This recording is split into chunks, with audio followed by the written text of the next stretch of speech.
Take me out one more time is all you said to me. And I swore I heard a smile in your voice. I heard a smile. Over the phone is how you told me you still love me, and I'm still kicking myself. But what I said to you, I told you I'd be over soon. Hello, welcome to Rise and Thrive, Indigenous art, culture, and joyful acts of resistance. This is Tailinh Agoyo. We are in Usula Media, and today I have a very special guest, Shelby Settles Harper. Shelby is a writer, art enthusiast, and lawyer, and is a citizen of the Caddo Nation, an Indian tribe located in Oklahoma. She is the founder and director of Kakidini Literary Project, a nonprofit that partners with tribes to put books and other reading materials in the hands of young people from reservation communities and where public libraries are not readily accessible. Welcome, Shelby. Thank you so much for being here with me today. Thank you. I'm so excited to be here. So it's nice to see you actually talk to you Real life. after this whole, after all these months of the quarantining and just checking in on social media and stuff. How have you been? You know, it's been a really interesting year. It's been filled with a lot of personal growth, which I'm sure we'll get into later. The video that I was able to make as part of the Scheherazade project. Yes. And it's been creative year, and so, you know, while I've been, you know, cocooning at home with my family endlessly, it's also been, you know, it's been a big year. So definitely one that we're all going to remember. That's for sure. And I see that you've been doing a lot of writing and kind of stealing away moments for yourself to have space to do what you do. And I'm really excited to talk about your writing. But first you were going to share some work with us, and then we can talk more about your process and how you've gotten to this point. Great. So the story that I'm going to share today, it was published this year in an anthology of writing by women in the DC area, and it's called Furious Gravity. And it's edited by Melissa Scholes Young, who is a Washington, D.C. area writer and literary powerhouse, someone who is so supportive of women writers. And so there are 50 pieces of fiction and nonfiction in here. And my story is called Open Letter to a Dead Man. And I actually started this maybe back in 2013 as a way of processing the suicide of a friend. And, you know, a lot of times you write something, you set it aside. And anyway, I came back to it in 2019, and it was ready to be birthed. And so I submitted it, and it was accepted for publication here. So I'll just go ahead and read this. An open letter to a dead man. It's a nice corner office, not the kind of space usually given to an associate. When it was first offered to me, I couldn't believe my luck. Actually, I didn't credit luck. I assumed the decision to give me a 180-degree view of the city, including the White House lawn and the National Mall, was because of merit. Like you, I'm a Yale law grad. I too was editor of the Law Review and clerked on a federal court, though I beat you there. You clerked for the Second Circuit Court of Appeals while I clerked for the DC Circuit, the feeder to the Supreme Court. I've heard whispers that everyone found you arrogant. The same has been said of me, but it seems doubly troubling for people given my gender. The office sat empty between you and me. Sometimes, when lawyers from the firm's other offices visited, they used it, but that was just temporary. I heard one of the firm's tribal clients sent a medicine man to smudge the room. It must have been devastating to get the news that you were being let go. Does that sound better than being fired? You were mid-60s, the age my dad is now. Could you not imagine what you would do next, how you would start over? Was it just a crushing final blow to your ego? I found out what happened after I'd been in the office for a few months. It was the night of the firm's Christmas party, and one of the secretaries approached me at the bar where I had just ordered a Maker's Mark over ice. I know you too liked bourbon. I recognized the secretary, but didn't know her name, just that she worked for one of the partners in the labor and employment law section. She slurred her way through some pleasantries and then asked how I liked my office. Tell me what you know, I said to her. She said the firm had been generous with you, had offered you 6 months' salary and use of the office to find new employment, that it wasn't personal, it was the downturn in the economy, and the fact that there wasn't much demand for lawyers with your specialty. She said on your last day in the office, your electronic card clocked you entering the parking garage at 6:02 a.m., that your elevator card had you going straight from the garage to your ninth floor office, that you were alone that morning.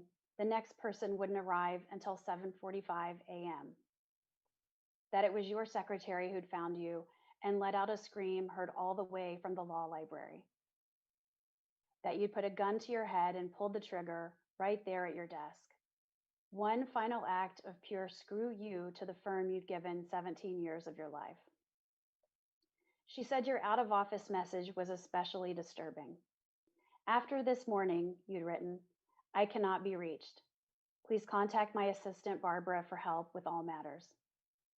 That another partner, shaken from what he'd seen, had been the one to call the IT department and have them take down your email before reporters saw it. If those were your two final actions, what else did you do that morning? Did you eat breakfast? Review your insurance policies one last time? Send special emails to your wife and kids? Did you pray? Smoke one of the cigarettes you gave up decades ago? I think about you a lot, especially when I'm working early in the morning before dawn.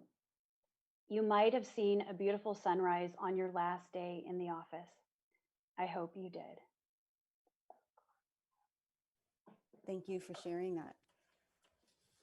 I think you mentioned this before, and I've also read this, that a lot of times you have an idea or something that you want to write about, but it takes you time to be able to process it, or you need that space before you can actually put it to paper or computer as we do. So, what is that process like? And do you always have that process, or is only with specific things? Because you write about some very not everything, but some very personal things and some very powerful things that are close to you. So how do you work that through? Thank you. So it begins with some little like an inkling or some download, or something that and something that moves through me, and so I sit down with just paper and pencil or my computer. I do it both ways, and just start, and then I see where it goes, and I try to not have any ideas about where it's going to go, because once I'm sitting down and doing my job, which is to put pencil to paper or fingers to keyboard, it's a little bit out of my hands, right? It's something that needs to be expressed, something that wants to be told, and it's my job to just to be there and do that work. And so this one, it begins anywhere. This one began, I wanted to process a friend's suicide, and the novel that I'm working on began me processing my own father's death, and it has become something entirely different. And so it's and then sometimes it's fun. I write fun things too. The story that's coming out next year, it's a revenge story for one of my friends who was ghosted, and so it's and it was inspired by, there's a woman from my tribe, the Caddo Nation, who is a sculptor, and I love her artwork, and her name is Raven Half Moon. And she had this piece, she creates these big giant pieces, and it was like stomach and hips and thighs. And I was taking a writing class where the prompt was to imagine someone making some art, and whatever they're thinking, you know, that happens to the piece of art that they make. And so with her sculpture in mind, and, you know, wanting to get revenge for my friend who was ghosted, I created this fun story that is magical realism, where she creates a sculpture as she's crying, you know, she's angry and crying, and it comes to life, and it squeezes the guy who ghosted her, you know. So like it's fun to watch them take a life of their own, and ultimately be, you know, something that like my logical brain wasn't necessarily working through. Yeah, that's so interesting, because I was just interviewing Priscilla Bell, who is a muralist here, an Indigenous muralist in Philly. And it's this, and when you talk to artists and writers, and especially Native folks, there's this common thread that's like, I just let go, and I'm kind of a vessel for whatever needs to be said and told or shown. And so I love talking to artists because of that commonality, but everybody has a little bit of a different process, and then but it is all about letting go and tapping into the deeper part of who they are. Yeah. Absolutely. So and yeah. It's fun too. It's fun to play with different literary techniques. Like the story that I just read, it didn't start off with a female narrator. It started off with a male narrator. I don't know why, it just did. But it really became more what it was supposed to be once I switched to a female narrator. And it wasn't originally told like as a letter to the person. That was one of the last things that I did. And so it's fun to play with, you know, is this story first person or third person, or you know, and a lot of times I think if I do think it's you know, it's supposed to be one way, it turns out to be something entirely different, and that's such a fun thing to experience. Yeah, and I have a question, because you did a reading at Kelly Writer's House at Penn, right? Was it at Penn? Yes. Yeah.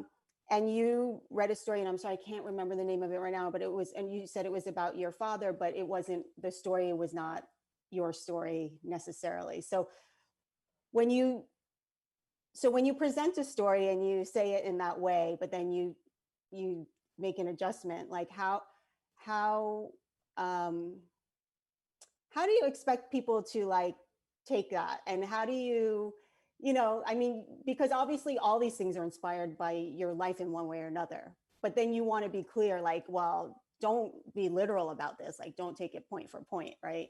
Right. You know, it's so funny because I think most readers really want to know like what's true. Really, right. And I remember being at a reading with when DC is so great. There's so many when it's not a pandemic, there's so many authors who come through. And so I remember someone said, of all your characters, like, who do you most identify with? And she just like deadpanned, none of them. And I would say all of them, you know, but I think what happens is, you know, you take something from your life or someone, you know, and that's the danger of, you know, hanging around with writers, is that we're always sort of pulling inspiration, you know, and so you're finding things that matter to you, or experiences that you want to explore or, you know, work through. And once you start with the page or the computer, it takes a life of its own. And so the story that I read in Philadelphia was, you know, it was about, it's a short story that got published, and it's actually taken from a piece of my novel, a very important scene in the novel. And What's the short story called? It's called Feather. All right. I think when it was published there, it was called Feather, and Okay. it's about a woman who is driving. Her father is his body has been found alongside his car out in a field in rural Oklahoma, and she's tasked with taking the car and driving it back to his house, and so that was inspired by something that happened in my life, but that's it just became something totally different because you're talking about in this scene 3 or 4 characters who are they are so real to me because I've spent so long with this novel, but they don't in fact exist, but they're real to me at the same time. And so you take something like that, and while it's I'm from Oklahoma, I can close my eyes and describe those trees, the red dirt, Yeah. the smell, the everything about it. It's and sometimes it's funny because when you work with characters for so long, it does feel a little bit like they're real, but they have their own story, and I'm just trying to bring that out. Shelby, when you read that story, you took everybody with you. It's a gorgeous piece, and I could visualize everything, and I just felt it. It was really wonderful. So Thank you. So you're saying this is part of your novel that you're working on now? Yes. So finishing the edits we'll look, to it. we'll Yeah. look, oh, really? So they're Yeah. that. Well, It's no, it's finishing the edits on my end, and then I start okay. shopping around for an agent. Okay, that's very exciting. It's I'll look forward to reading that. Yeah, it was beautiful. Thank So you. we are actually already taking a break. So we're going to take a break, but when we come back, we have lots more to chat about. This is Rise and Thrive with Tailin Agoyo and Shelby Settles Harper. We'll be back.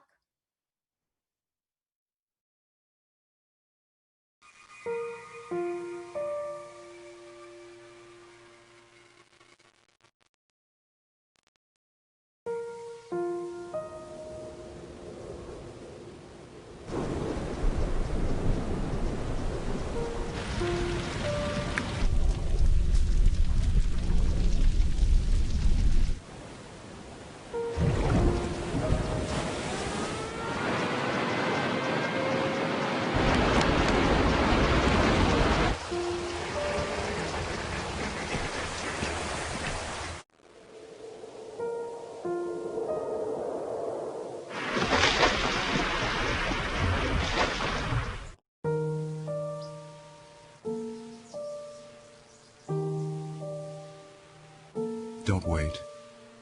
Communicate. Make your emergency plan today.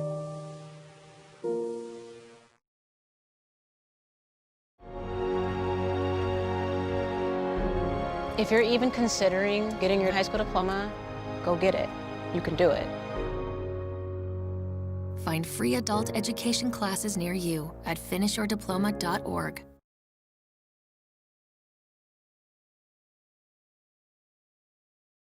And we're back on Rise and Thrive, and my guest today is writer Shelby Settles Harper. And Shelby, you are you're a citizen of the Caddo Nation. Can you share with the audience, it's in Oklahoma, and share about where you grew up, what it's like? Because a lot of our audience is from Philadelphia, and this is just such a, they don't really have a grasp about, Yeah, a lot of tribal true. communities, honestly. So it'd be really great to hear some background on that. Sure. So I grew up in the eastern part of Oklahoma in a town called Muskogee. And we're about 20 minutes from Tahlequah, which is where the Cherokee Nation is headquartered. And so my mom grew up on the other side of the state in Anadarko. And just outside of Anadarko is a teeny town called Binger. And that is where the Caddo Nation is is based. And so my grandmother always lived in Anadarko. Well, she lived in Anadarko for a lot of the time, and then for periods of time lived in Muskogee. So we would go to Anadarko to see family, to attend the powwows when I was little, and and just to like go get our updated tribal IDs and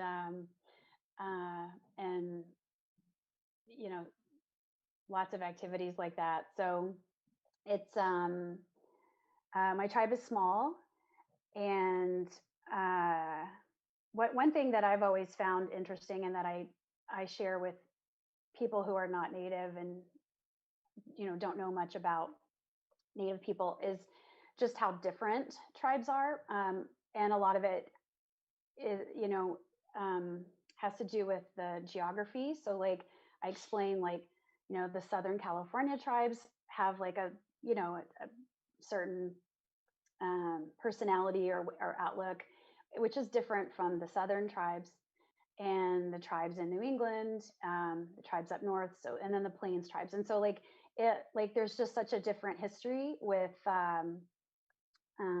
their land, with religion, and so it's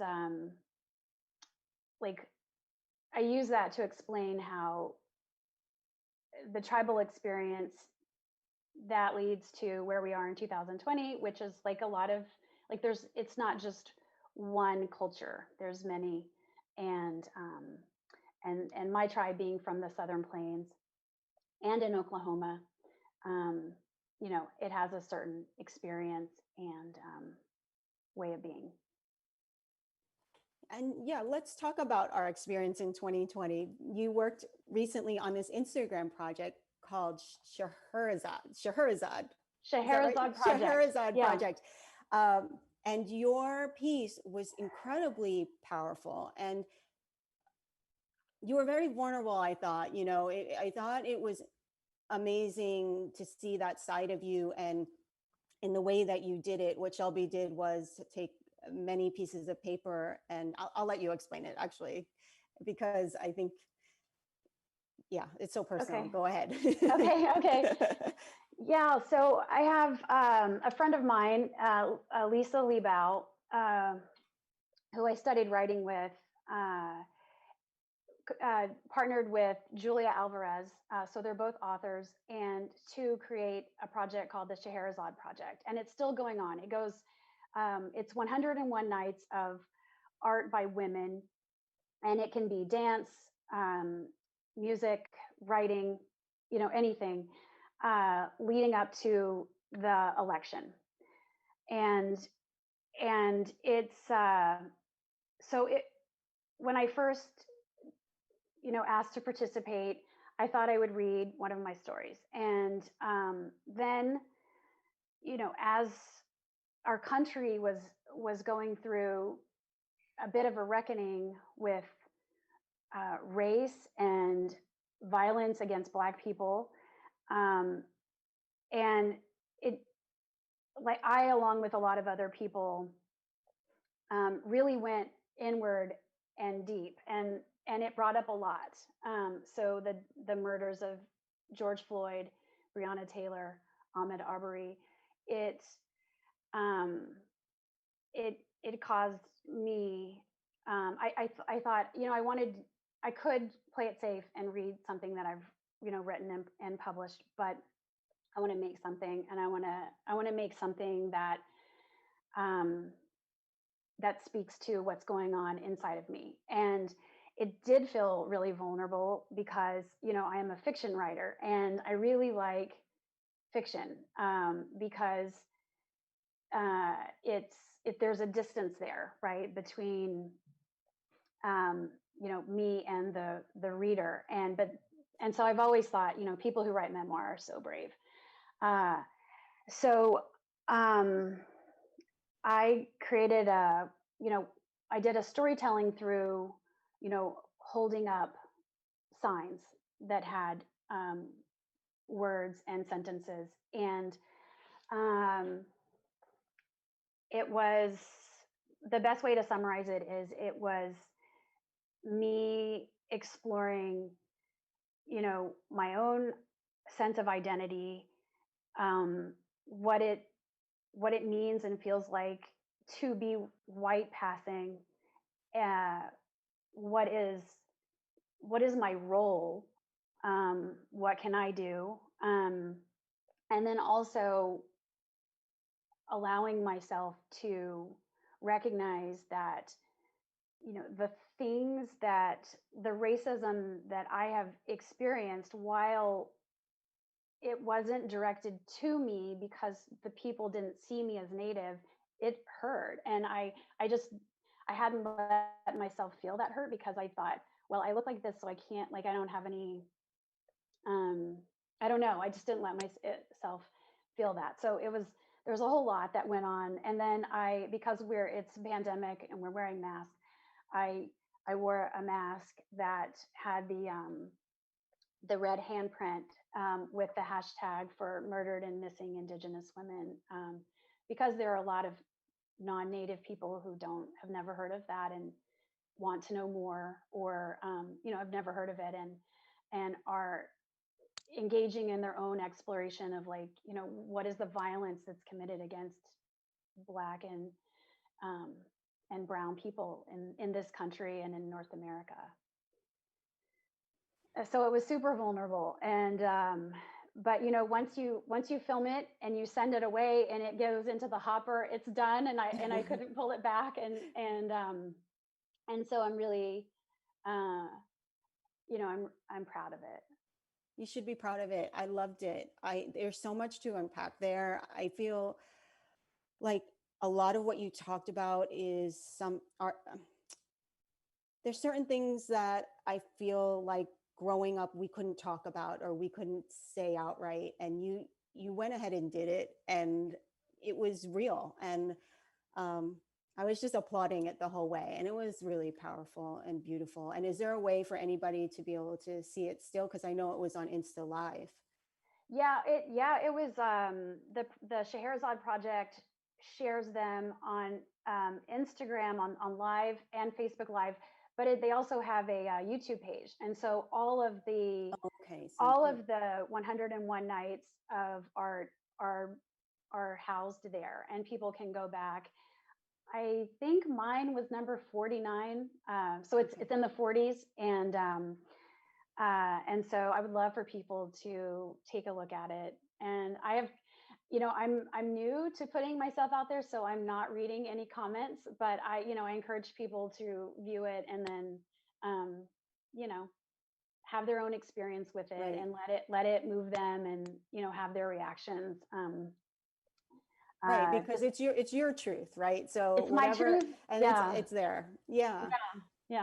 It is a wonderful project, but I love the fact that you, it's 2020. Indigenous people have so many experiences. We look so many different ways. And it's important that our experiences and who we are represented, because there have been there's so much misinformation, there's so many stereotypes, and that is so detrimental. And so what I love about this show is that I can, and especially now that we're doing it on Zoom and not in the studio, that I can reach out to people, Native people from all over, who have different upbringings, city, rural, and look different ways and are mixed with other cultures. And it's just, I think putting us out there as real and who we are is so important. And I mean, you did it in like such a deep way. So Thank you. It was really wonderful. So check that out on YouTube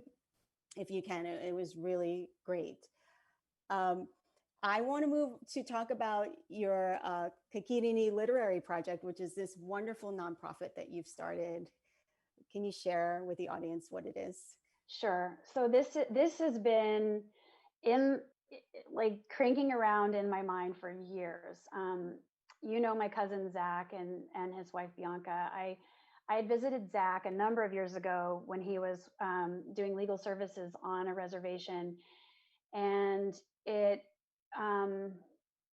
struck me like the great distance it was to like the nearest bookstore or public library.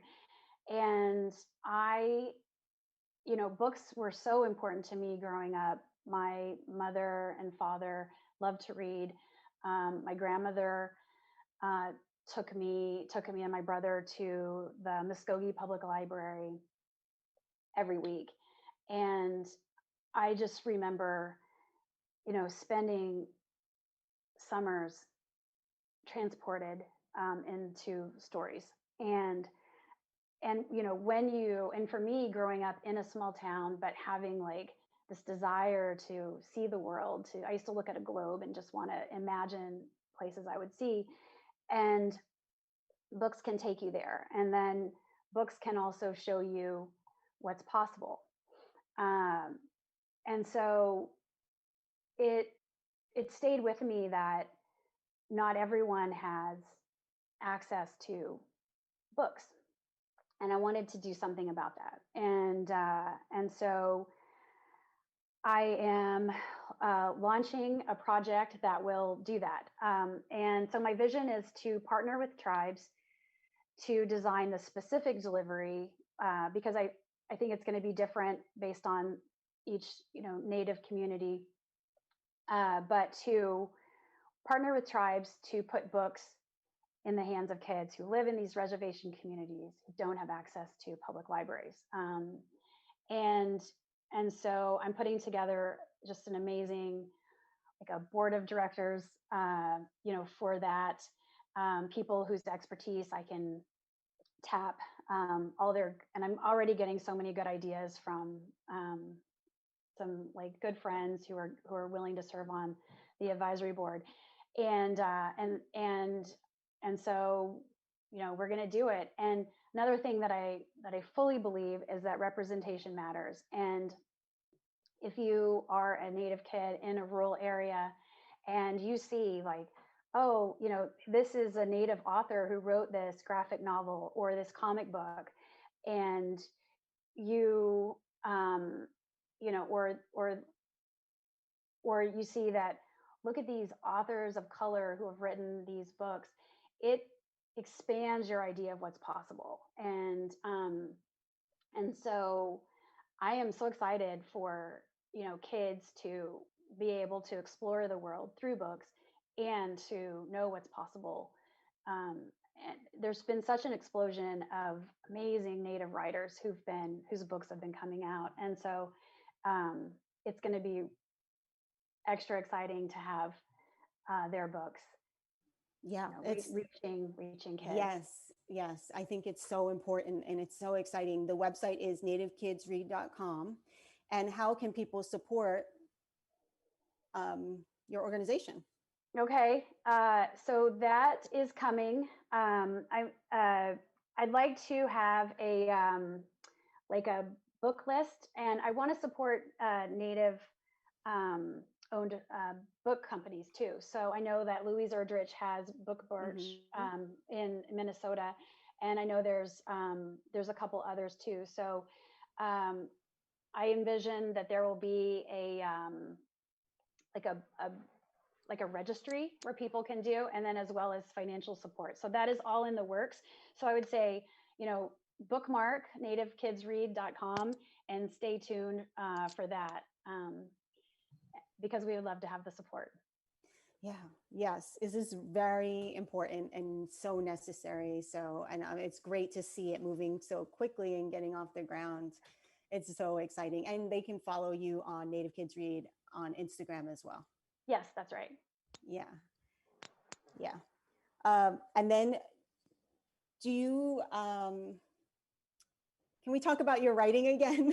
Sure. I'd love to go back to it. So, because you're a lawyer, you're just amazing. Let's just, you have all these things happening. Plus you have a beautiful family and you're managing your home and you have all this stuff. But with your writing, I read that you grew up with this kind of philosophy, like you didn't want to ever be worried or correct me if I'm wrong, but like you just felt like you needed something steady or you couldn't focus on the writing right away. And that was more of a hobby. So at what point did it kind of switch over?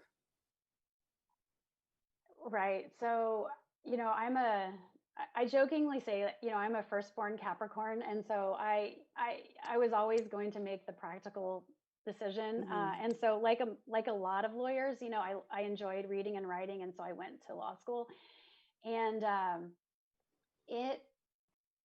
it's been, I'm glad I did. And I took a period of time off. I stepped outside to be with my kids full time, but I'm now working as a lawyer again. And, my first job out of law school was legal services in Washington State on the reservation communities out there. And it was invaluable. The experiences, the people, the first trial that I ever brought was in tribal court. And so it's, I think that, that's been an important part of my life too. And, but then I remember the time period, I was about 33, and it just became impossible not to write. So I always had done a little bit here and there, taken classes at our local Bethesda Writers Center. But around age 33 is when I couldn't not do it. And I started writing, and then, and I just kept going. I kept taking writing classes. I eventually got my master's in writing from Johns Hopkins University. And that was great because it just put me in a writing community and helped me develop a steady writing practice. And it taught me that I, just when to engage my editor and when to be driven by inspiration. And so that helps because a lot of times people can't just get it out. And so it's important to just get that first draft out. And so, I've just been writing, and I remember it was a big deal to call myself a writer. I was too shy about it for the longest time. I thought, oh, I can't call myself a writer if I'm not published. And then I don't remember if I got published first or if I claimed that piece. I think I claimed it first that, well, no, I'm a writer because I write. And then I think maybe once that happened, I started getting, some short stories published, but it's been a journey. And I maybe someday I will write. I don't know. I don't know if I'll ever write full time. I feel like I'll always have creativity in my life. And I think I told you one time that I have this idea percolating about creating a native ballet. I don't know if I told you about that or not. So I see myself as a creative director and a producer of that. No, I don't remember you telling me that. Okay. So yeah, I want to, I love the ballet. I took ballet as a kid. I wasn't, a serious ballerina by any means, but I took it for a long time. And as an adult, I love it. And when it's not a pandemic, I have season tickets to the Kennedy Center. And I love it as a medium. And so I saw a really great piece one time where they had taken a classical Russian ballet story. And I think it was the Chinese ballet company, but they made it Chinese. And I thought, I can do that with native, and so I have been writing a storyboard for a native ballet, and I want to use native choreographer, native costume design, native music, everything. And so that's in the works. So I think I'll always be creating, but but law is interesting too. And so, well, who knows? Right. Right. I have no It's like idea. no one has to make any decisions, Yeah. right? We just Yeah. keep pushing forward.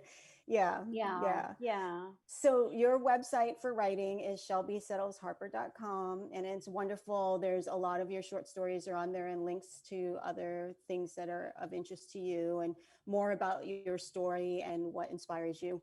We're going to take a quick break, and when we come back, we'll have a little more with Shelby. This is Rise and Thrive with Tailin Agoyo on Usula Media. Regresando a la escuela, sí tenía miedo. No sabía si iba a poder hacerlo. Una de las maestras que está ahí es la señora Araceli. Ella siempre tomaba su tiempo ayudándome a mí. 50% es entrando por la puerta, el otro 50% es haciendo el trabajo. Nunca es muy tarde para obtenerlo. Encuentra clases gratis para adultos cerca de ti en completatudiploma.org.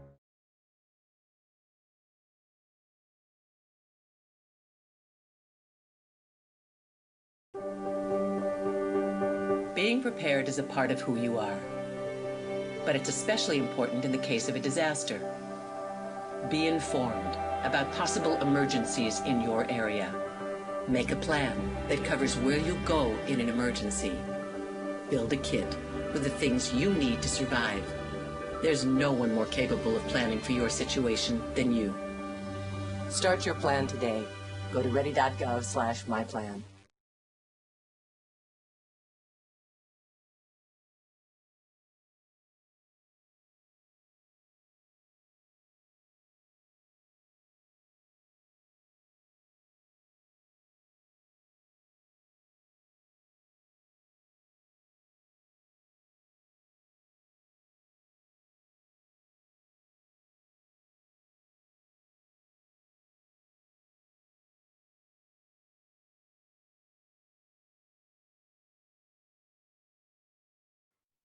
And we're back on Rise and Thrive. I'm here with Shelby Settles Harper, who is a writer and actually founder and director of Kakitini Literary Project that we chatted about. And so check out shelbysettlesharper.com and nativekidsread.com because there's so much great information on there, and soon you'll find out ways that you can support.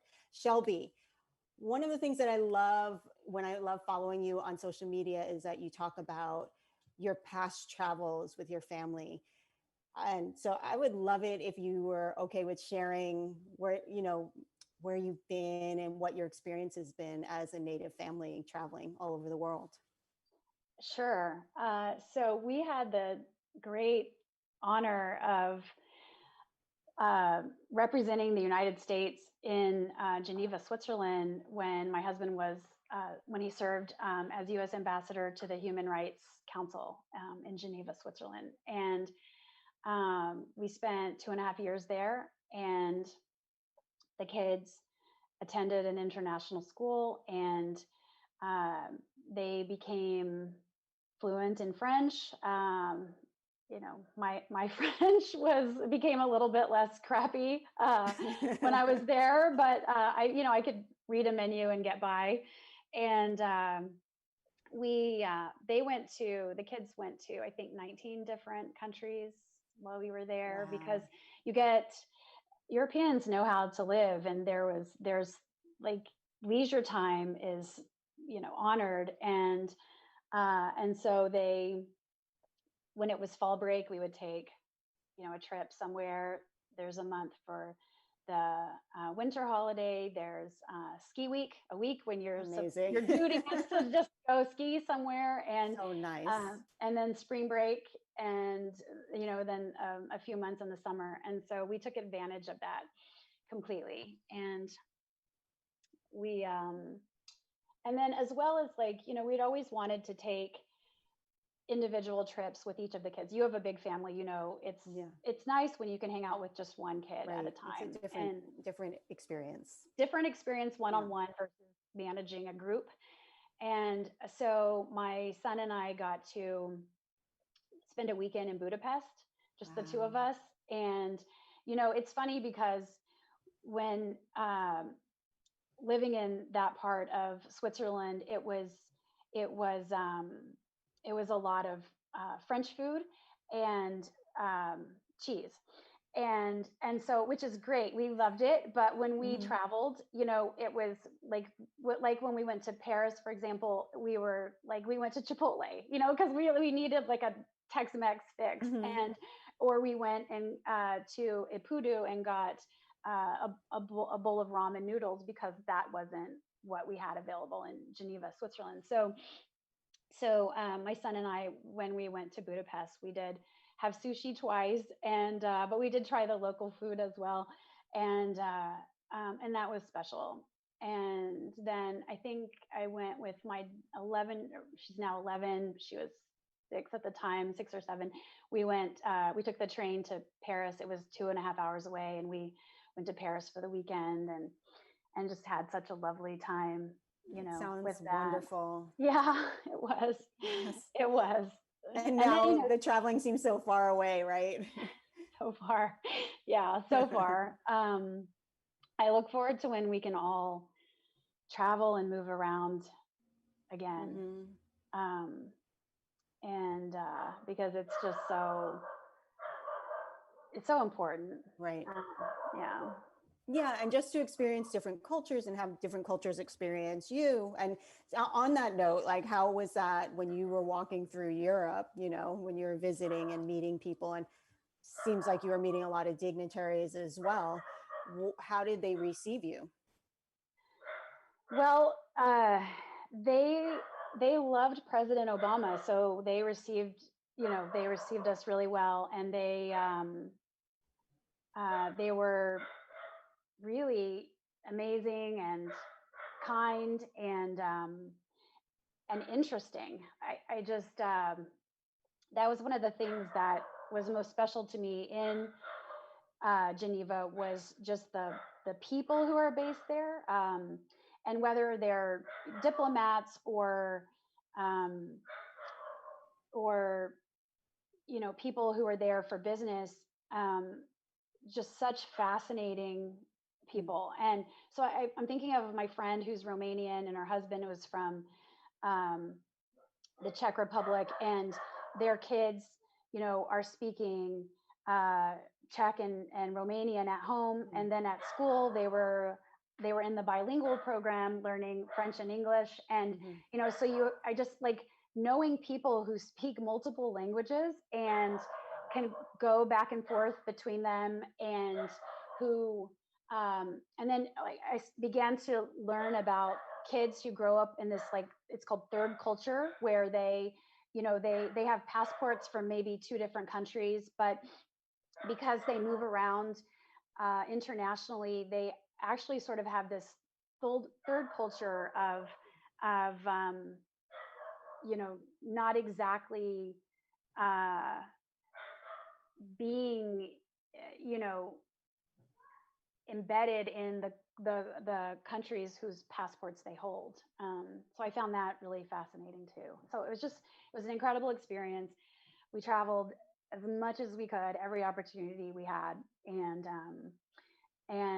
we're a little sad to come back, but at the same time, it was good to return and see old friends, and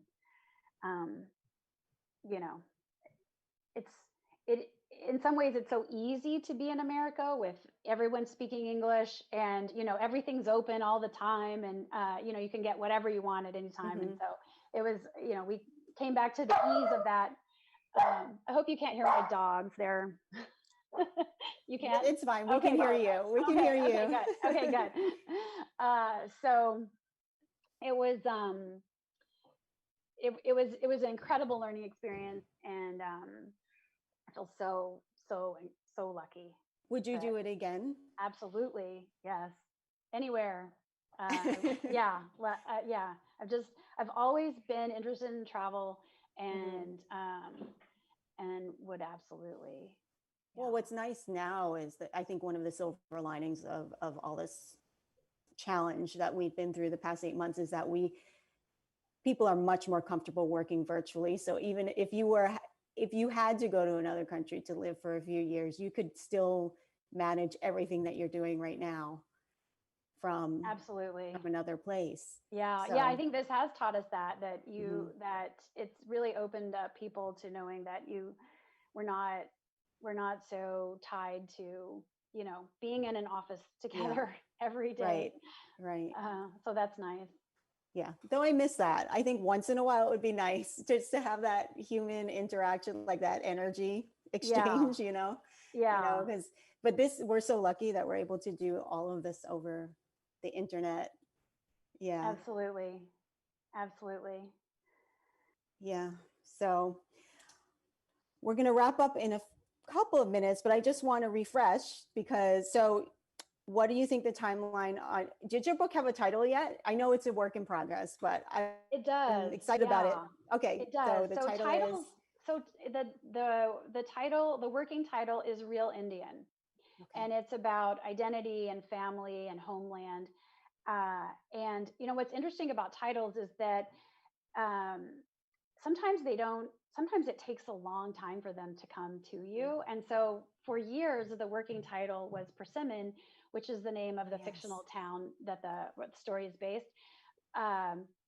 And I'm pretty sure that this title came out of a conversation with a former writing teacher I had.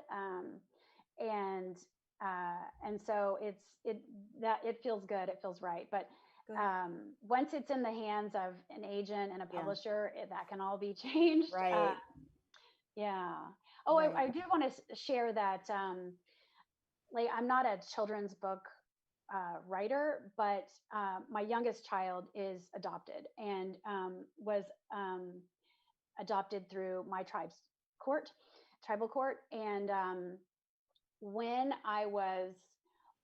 she was about 3 years old, I wanted to start introducing the concept of adoption to her. And so I looked for books that we could read together, and reading the books out there, there was nothing that quite fit our situation. She was adopted through the foster care system. And for people who don't know, when a child who is either enrolled with a tribal nation or eligible for enrollment goes into the state system, the state has an obligation to notify the tribe, and the tribe can choose to intervene. Mm-hmm. And so that's what happened. And we had been on the list of as possible adoption families through my tribe and my husband's tribe, Cherokee.